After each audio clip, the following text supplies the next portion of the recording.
Okay, now that we've successfully run your first Android application, it's time for us to explore the environment more fully. It's time for us to get to work and see what else we can customize in our Android application.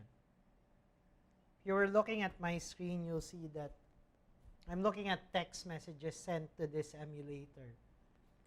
Before we go to any programming, I'd like to show you guys the DDMS screen.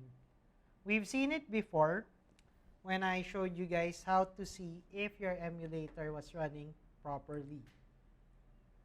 So I have my emulators up and I can see their processes running in DDMS mode. If you don't see this on your machine, you can click on Window in Eclipse, click on Open Perspective. If you don't see DDMS on the list, click on Other, and you should see DDMS there. Once you select that, you'll get the same screen that I have. So things that we can see here. One, we have emulators running. So on my computer, I have two emulators running. One I can use for debugging, and one that's still booting up. Okay, to confirm that, we'll look at what I actually have. So I have one running already and can be used for debugging. That's Z over here.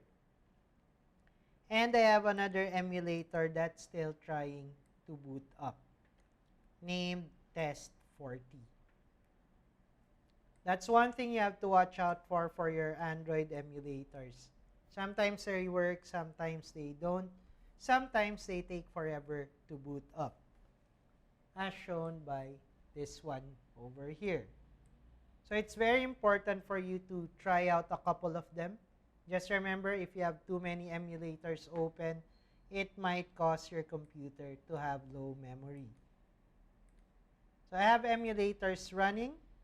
What else can I do here?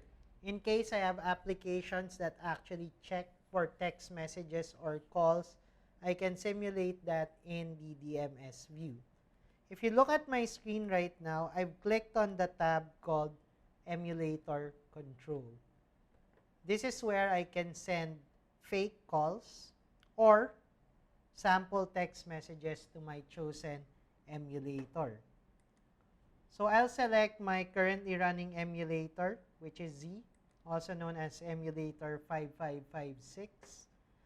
Put in any number in the incoming numbers section, and I'll put a test message. You could put whatever text you want, and then I'll click on send. So nothing seems to be happening. I'll go back to my emulator, and you'll notice that test message has now appeared in my messages list. If this is the first time you're using Android, again, as I said, this is a real Android phone, you'll notice that the message indicator or new message indicator has appeared on your emulator screen. Now, long-time Android users would know to pull down there and they'll see a synopsis of the message that they received. By clicking on that, you get sent to your text messages app, which we are seeing right now. So that's how you can test if your application can react to text messages. Your emulator can get them from the DDMS view. The other thing you can emulate is a call. So I've switched it from SMS to voice. I have an incoming number, and then I'll click on call.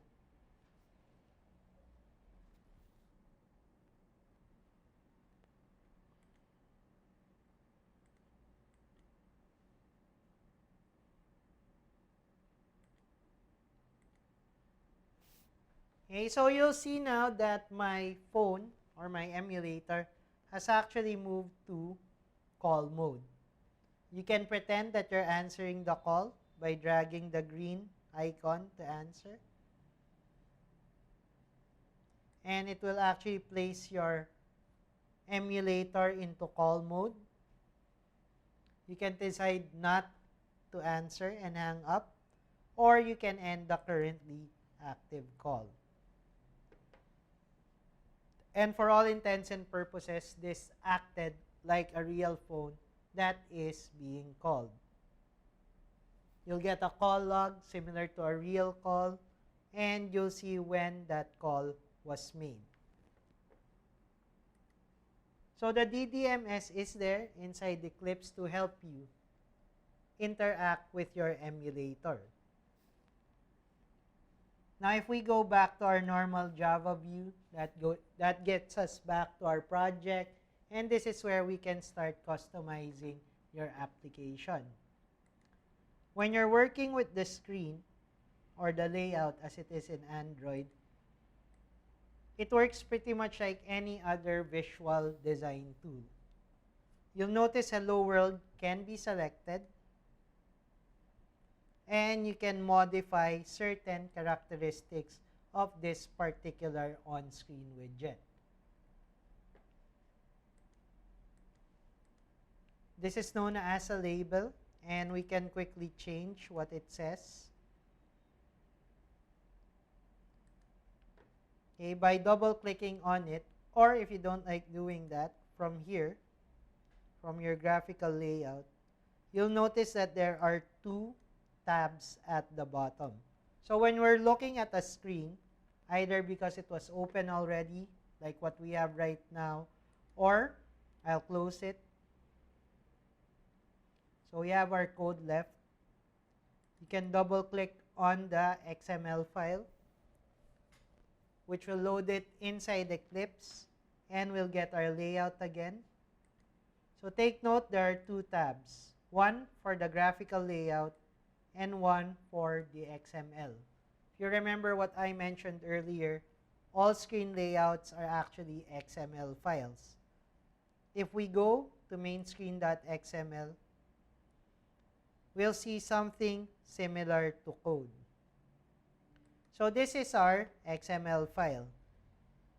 And then, for those who like looking deeply into details, you'll notice that there's actually no item that directly correlates to the Hello World text that we see.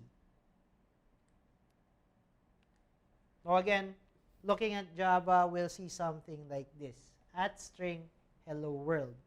This is the portion where we can actually change what it says in that box. We'll look at @string in more detail at some future point in time.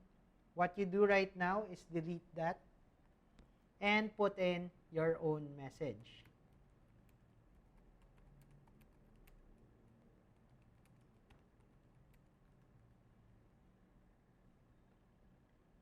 Okay, so I've changed the text. We look again.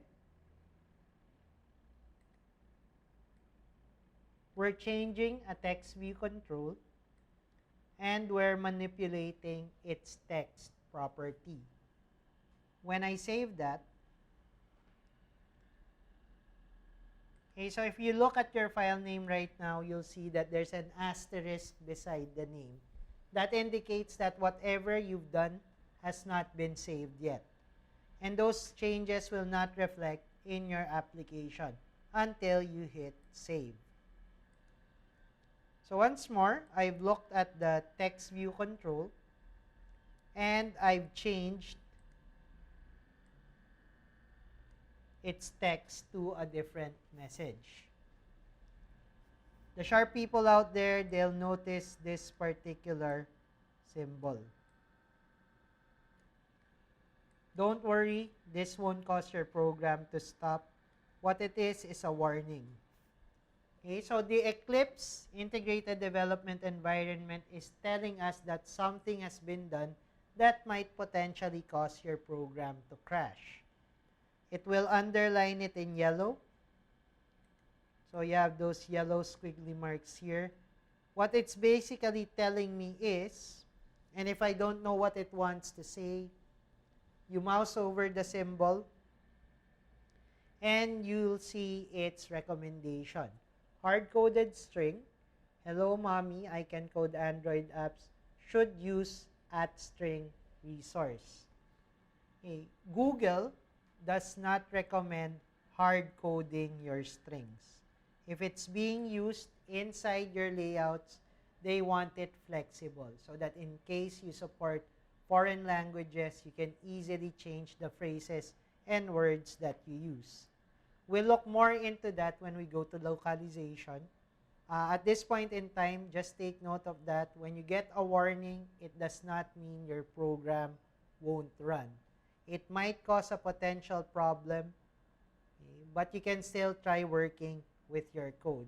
Since we're still trying to get used to Android development, change your text to whatever fits your fancy. So I've changed this. I'll save it. Once I've saved it, I'll go back to main.java. I won't change anything there. And then I'll run my application again.